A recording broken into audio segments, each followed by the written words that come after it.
Hello Taurus, welcome to my channel. Thank you for joining me. If you're a returning subscriber, thanks for coming back. If you are new, then please don't forget to like and subscribe. I hope you enjoy the reading. It's a general reading. I work with the 12 houses of the zodiac. So as the cards are appearing in each house, then those are the influences that are coming to bear at this time. So in the first house, we have the air element communicating. So your first house is the house of yourself, your appearance, your vitality, your physical body, exactly how you look. It's also how you are perceived by others. So it's your personality, your characteristics, and it's also how you project yourself outward to other people. So what you are projecting is also going to be perceived by them. So that all comes under the first house. It's also your self-oriented interests, whether this is a physical activities or just everything to do with yourself. Okay, so now with air element communicating coming in there, this is, you may be wanting to initiate something in this house, or you need to be making some kind of decision. It really depends on how you are using the energies. But if you are approaching something and you need to just weigh it up, then this is telling you to think things through before taking action. Mull it over in your mind, weigh it up, use your reasoning abilities, and do everything you can so that you can clearly see what needs to be done.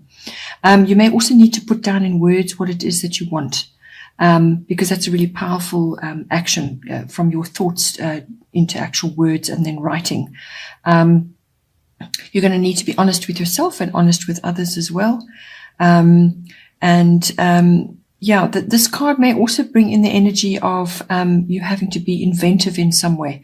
So whether this is reinventing yourself or how you communicate with others or how you appear to others or just your appearance in general, or how you are projecting yourself outwards, possibly just the way you are communicating, and also the way you are moving forward in the world. So it's your personal independence.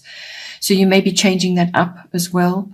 And you could also be just feeling young or looking younger, or your energy is high, or you may just be feeling youthful or have a youthful outlook, or you are wanting to bring those aspects into your life. So you may be needing to change things up in order to feel more youthful, or to examine your attitudes to see if you can perhaps broaden your mind a little bit and have a more outgoing outlook. This can all come in for you. This card is also the card of manifestation. So your self-talk, how you talk to yourself, so what you think and what you say really needs to be positive at this time, because then that is what you're going to manifest. And it's a habit that you need to develop.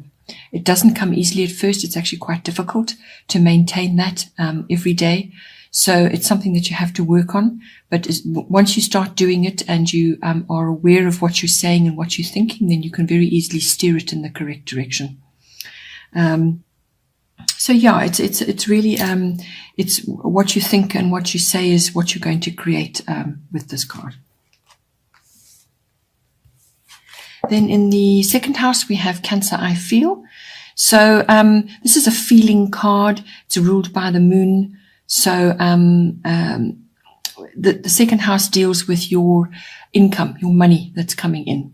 And it also deals with your possessions, what you own. And this can be property as well. It's also your self-worth, your sense of self-worth, and your value systems. So what you value. So what you value in yourself, what you value in others, what you value in your material possessions, any kind of value system. And this also obviously is linked in some ways to money, your money coming in. So with Cancer, I feel, as I said, it's ruled by the moon. So things are cyclical. Things go through phases. So whether this is your money coming in, perhaps you going through ups and downs or through different types of phases and cycles. Yeah, so this could also be, perhaps you have an interest with the stock market, which is ruled by the moon. Perhaps you can study that further and track when it's opportune to buy and when it's opportune to sell and so on. So that's all to do with money and utilizing your money efficiently. But just be aware that there will be cycles and changes going on. So things will be changeable in that area. This could also just be about you following your feelings as well, going with your gut feels.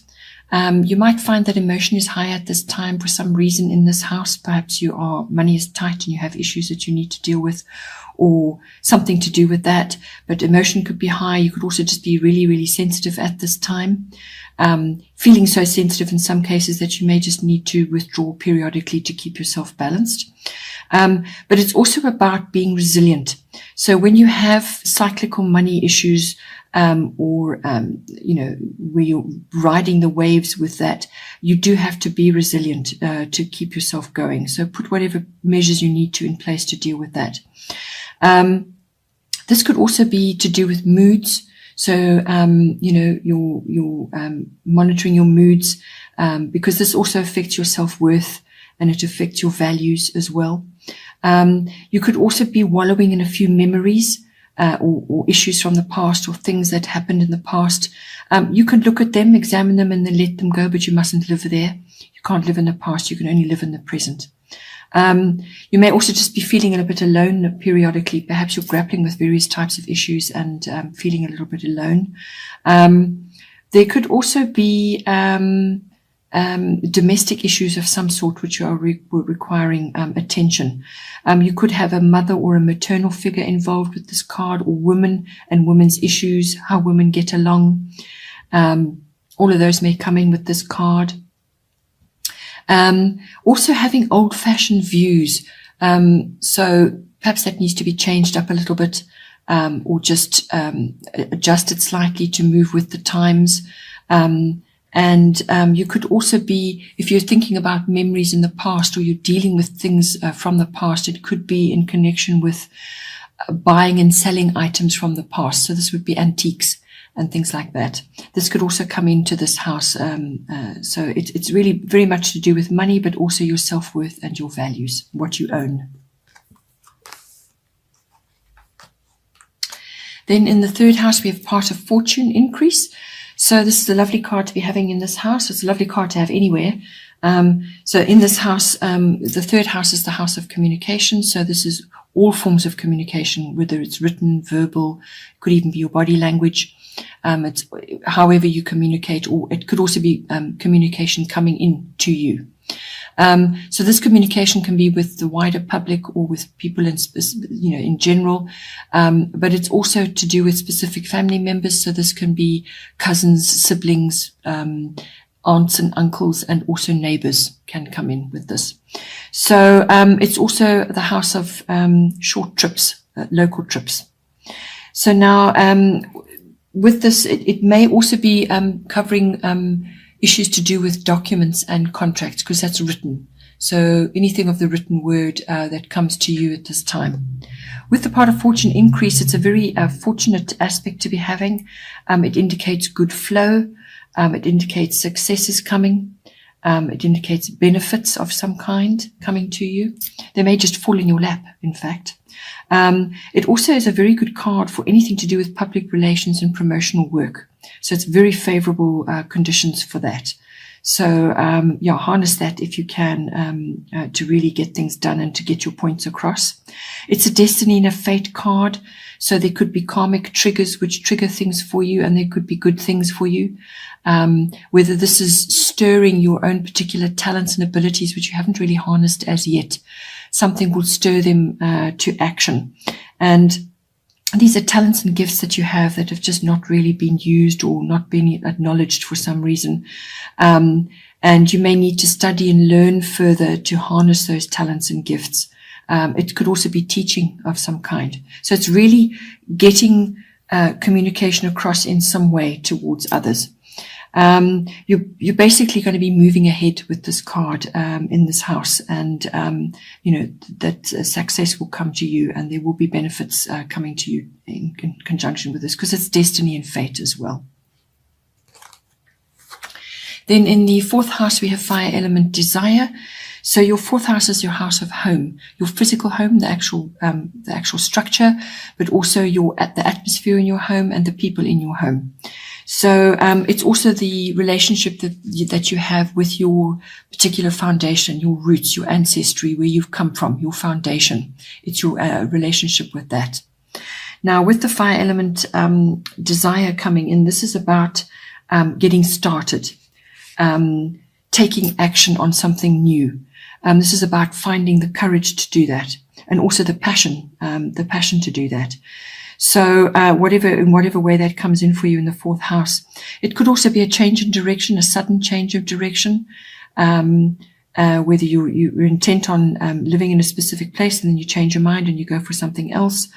It could also very well be quick changes of some kind. So you may have an epiphany or a wake-up call of some kind as well, which stirs you into action. And that may be in the direction of your dreams or in the directions of something that you've been mulling over and wanted to do, but you suddenly find the courage and the wherewithal to get it done.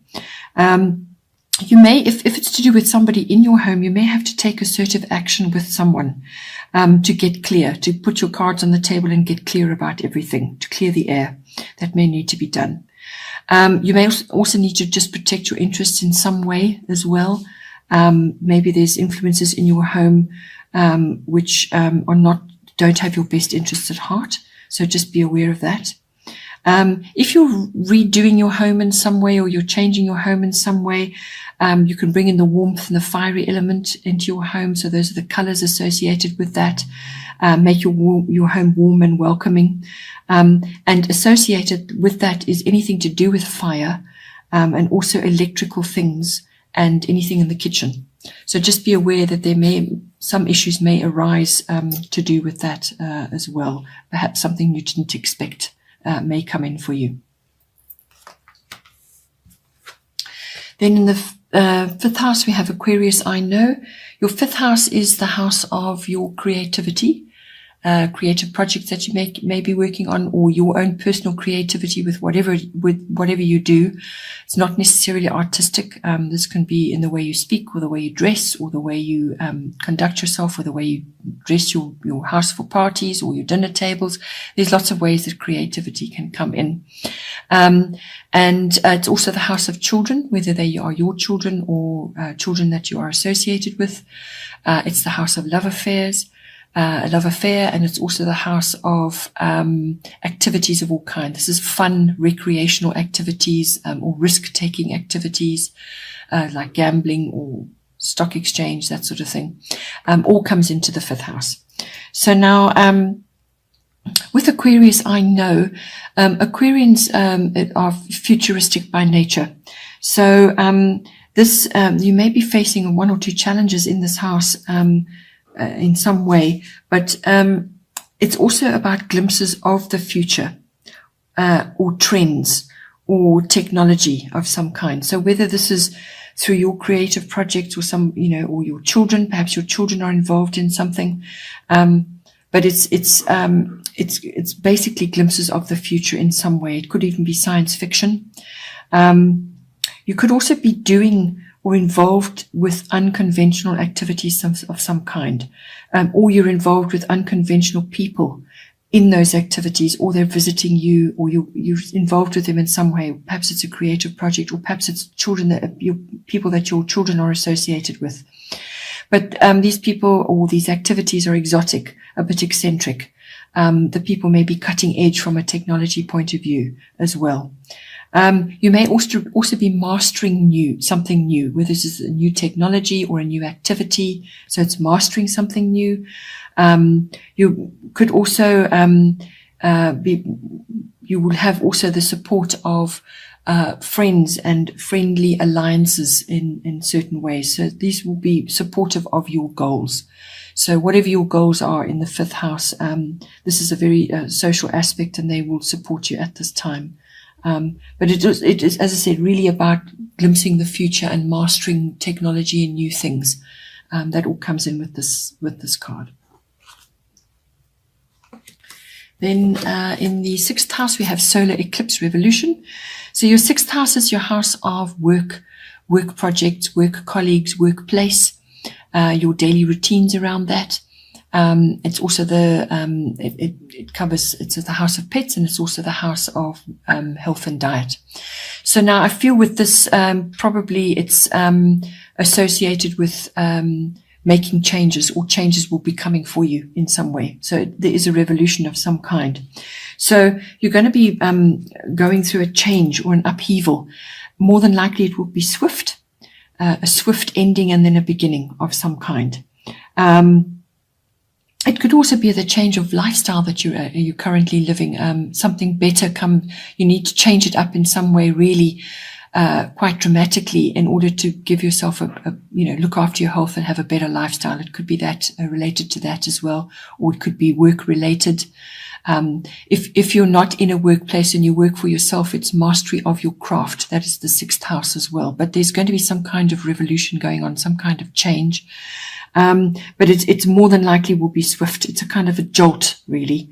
And the jolt is to move you out of what is familiar to you, out of that and into new terrain. And you will feel uncomfortable in this rearrangement going on. You will feel uncomfortable and really not sure what's going on until you start to find your feet. But that shift and upheaval is necessary. It's a necessary change coming in for you. So once you've been through it, you will see that whatever was changed and removed or fell away it was necessary for it to go, because it was holding you back in some way. Okay. So you may also be required to dive in to fix or change something. And by doing that, by taking action, you will create something much better. So don't be afraid to do that. Self-mastery comes in with this, because what you're doing is you're going through a changing circumstance where nothing is familiar. What you've counted on falls away. And now you've really got to be resourceful and go after what you want to do and really weather that whole phase. And while you're doing that, you're gaining self-mastery. You're gaining self-mastery of yourself, what it is you're doing, what's happening in this house for you. You may also be breaking old patterns. Perhaps you've been stuck in a rut and a routine, doing the same job repeatedly over and over, bored out of your mind, but just doing it anyway because it earns an income. Well, this card comes along, this energy comes along, and everything shifts. And now you've got to break that old pattern and move forward. So dive in, fix or change something, make it better. And just stay present throughout the whole process as well, because it forces you to do that. As I said, it could also be a change of lifestyle, massive change of lifestyle for you to bring you better health, better diet, better nutrition, whatever it is that's coming in for you. But it's also about looking after yourself as well.